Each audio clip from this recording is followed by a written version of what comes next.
आपका दिन शुभ हो। जैसा कि हम लोग पिछले वीडियो में चर्चा कर रहे थे भारत में राष्ट्रवाद में आपने कई विचार देख लिए। पहले दिन आपने देखा था सत्याग्रह का विचार, असहयोग ही क्यों, आंदोलन के भीतर अलग अलग धाराएं। इसके बाद आप लोगों ने देखा था शहरों में आंदोलन, गांव क्षेत्रों में आंदोलन और उनका प्रभाव।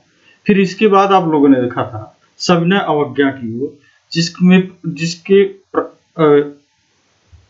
परिणाम स्वरूप आप देखते हैं कि नमक सत्याग्रह चलता है, सविनय अवज्ञा आंदोलन चलता है। अब आज की टॉपिक में हमें देखेंगे कि सविनय अवज्ञा की सीमाएं।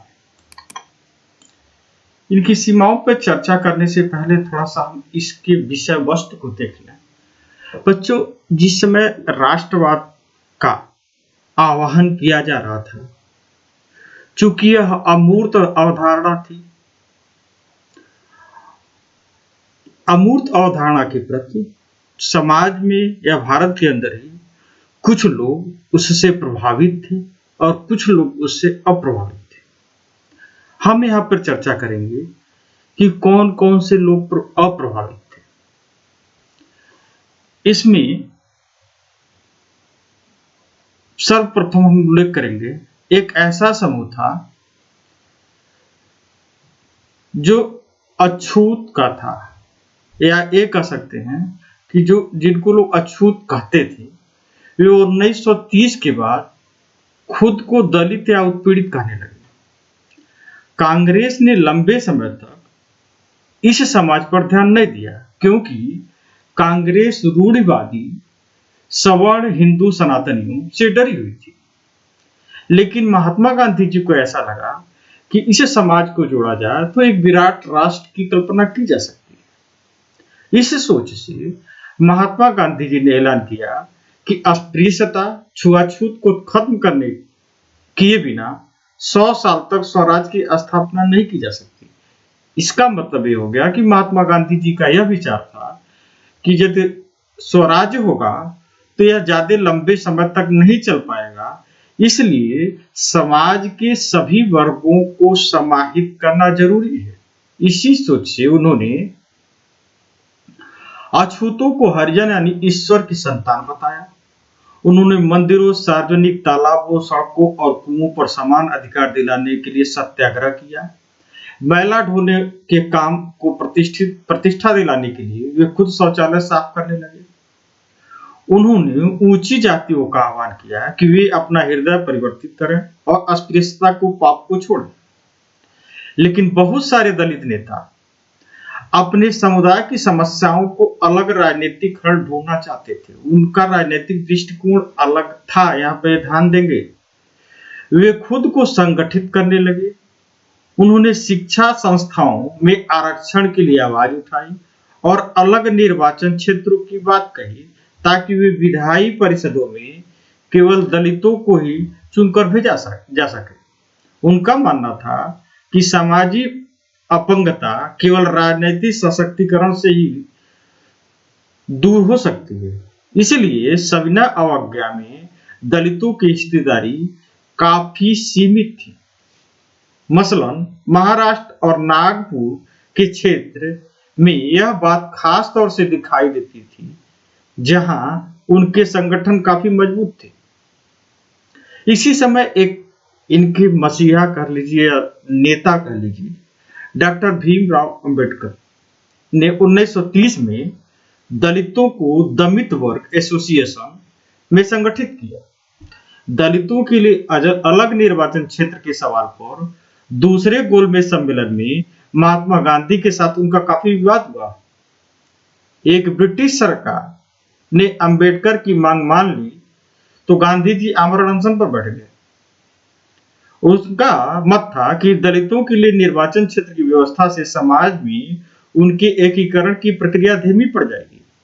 यहाँ पर कुछ ऐसे प्रश्न आपके मन में उठेंगे जिनका उत्तर आप अपने ढंग से सोच के दे सकते हैं, क्योंकि इतिहास है और इतिहास में आप देखते होंगे कि जैसे महाभारत आजकल आप देखते हैं तो उसमें एक शब्द आता है, सीख हम बीते युगों से नए युग का करें स्वागत। तो इतिहास में कुछ ऐसे पल आते हैं जो सीख देते हैं और उस सीख से पीढ़ियां आगे प्रेरित होती हैं। आखिरकार अम्बेडकर ने गांधी जी की राय मान ली और सितंबर 1932 में पूना पैक्ट पर हस्ताक्षर किया, जिसमें दलित वर्गों, जिन्हें बाद में अनुसूचित जाति के नाम से जाना जाता है, को प्रांतीय और केंद्रीय विधायी परिषदों में आरक्षित सीटें मिल गईं। हालांकि उनके लिए मतदान सामान्य निर्वाचन क्षेत्र में ही होता था। फिर भी दलित आंदोलन कांग्रेस के नेतृत्व में चल रहे राष्ट्रीय आंदोलन को शंका की दृष्टि से ही देखता था। यहाँ ध्यान दीजिएगा, कहने का मतलब जो दलित वर्ग के नेता थे, कहीं न कहीं वो कांग्रेस से सशंकित थे, उनकी नीतियों से या उनके विचारधाराओं से। उनमें पूर्ण रूप से जो उनकी कल्पना थी या जो राष्ट्रवाद में उनका अमूर्त दृश्य था, वह झलक नहीं रहा था। अब दूसरा जो वर्ग हमको मिलता है वह है मुस्लिम राजनीतिक संगठनों का। इन्होंने सविनय आंदोलन के प्रति कोई खास उत्साह नहीं दिखाया। असहयोग आंदोलन खिलाफत के शांत पड़ जाने के बाद मुसलमानों का एक बड़ा तबका कांग्रेस से कटा हुआ महसूस करने लगा था। हुआ कि 1920 के दशक के मध्य से कांग्रेस हिंदू महासभा जैसे हिंदू धार्मिक राष्ट्रवादी संगठनों के काफी करीब दिखने लगी। जैसे जैसे हिंदू मुसलमानों के बीच संघर्ष खराब होते गए, संबंध खराब होते गए, दोनों समुदाय उग्र धार्मिक जुलूस निकालने लगे। इसमें कई शहरों में हिंदू मुस्लिम सांप्रदायिक टकराव और दंगे हुए। हर दंगे के साथ दोनों समुदायों के बीच फासला बढ़ता गया। कांग्रेस और मुस्लिम लीग ने एक बार फिर गठबंधन का प्रयास किया और 1927 में ऐसा लगा था, ऐसा भी कि एकता स्थापित हो जाएगी, लेकिन ऐसा हो नहीं पाया। सबसे महत्वपूर्ण मतभेद भावी विधानसभाओं के प्रतिनिधित्व के सवाल पर थे। जैसा कि आप चित्र में देख सकते हैं, इस चित्र में महात्मा गांधी, जवाहरलाल नेहरू और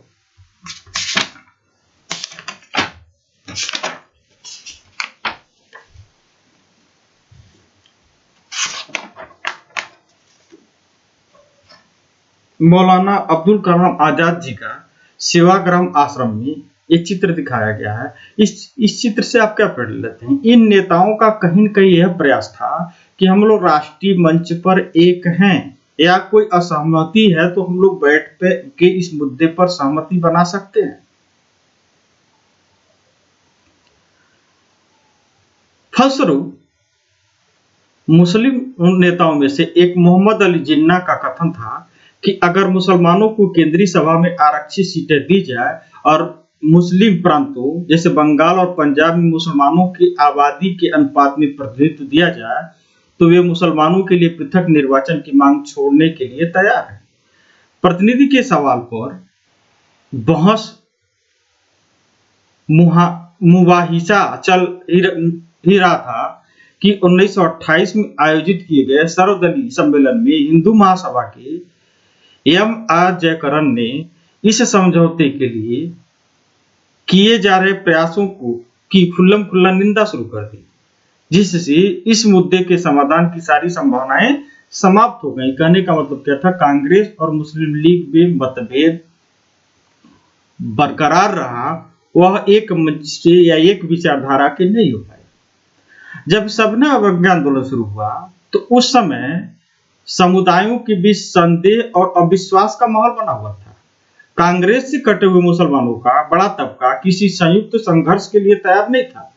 बहुत सारे मुस्लिम नेता और बुद्धिजीवी भारत में अल्पसंख्यकों के रूप में मुसलमानों की हैसियत को लेकर चिंता जता रहे थे। उनको भय था कि हिंदू बहुसंख्यक के वर्चस्व की स्थिति में अल्पसंख्यकों की संस्कृति और पहचान खो जाए। प्यारे बच्चों, कहने का मतलब है इस पूरे टॉपिक में आप देखे होंगे बड़े बारीकी से, तो कहीं न कहीं दो इतिहास में दो चीज, एक दलित समुदाय का नेतृत्व, दूसरा मुसलमान समुदाय का नेतृत्व। कहीं न कहीं कांग्रेस के एक राष्ट्रवाद की विचारधारा से असहमत दिखता है, लेकिन पूना पैक्ट के बाद आप देख रहे हैं कि दलित समुदाय कांग्रेस की राष्ट्रवादी विचारधारा को भले ही शंका फिर बच्चों, आपका एक पड़ोसी देश है पाकिस्तान। हो सकता न जानते हो और जानते भी हो, वो पहले भारत का ही हिस्सा था और स्वतंत्रता के बाद भारत और पाकिस्तान का बंटवारा हुआ। इसकी नींव कैसे पड़ी, यहाँ पर उद्धृत करना एक प्रासंगिक होगा, क्योंकि आपकी स्रोत घ जो दिया है इसमें दिया हुआ है। चलिए हम इस पर भी चर्चा करते हैं। हुआ ये कि 1930 में मुस्लिम लीग के अध्यक्ष सर मोहम्मद इकबाल ने मुसलमानों के लिए अल्पसंख्यक राजनीतिक हितों की रक्षा के उद्देश्य से पृथक निर्वाचन की जागरूकता पर एक बार फिर जोर दिया।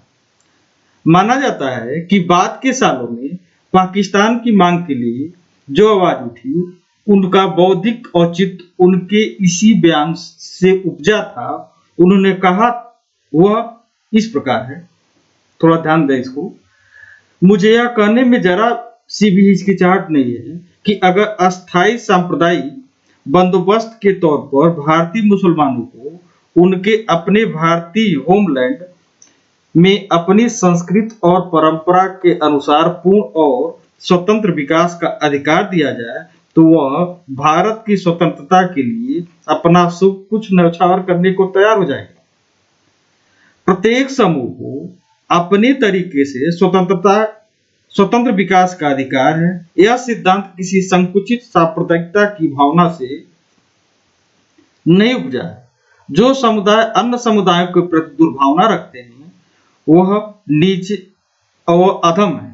मैं अन्य समुदायों की रीति रिवाजों, धर्मों और सामाजिक संस्थाओं का अगाध सम्मान करता हूँ। कुरान की हिदायतों के अनुसार यह मेरा दायित्व है कि अगर जरूरत हो तो मैं उनकी उपासना स्थलों की रक्षा करूंगा, लेकिन मैं उस सांप्रदायिक समूह से प्रेम करता हूं जो मेरे जीवन और आचरण का स्रोत है, जिसने मुझे अपने धर्म, अपना साहित्य, अपने विचार, अपनी संस्कृति देकर मुझे ऐसा बनाया है और इस प्रकार मेरी मौजूदा चेतना में अपने पूरे अतीत को एक सजीव कार्यात्मक तत्व के रूप में समो दिया है।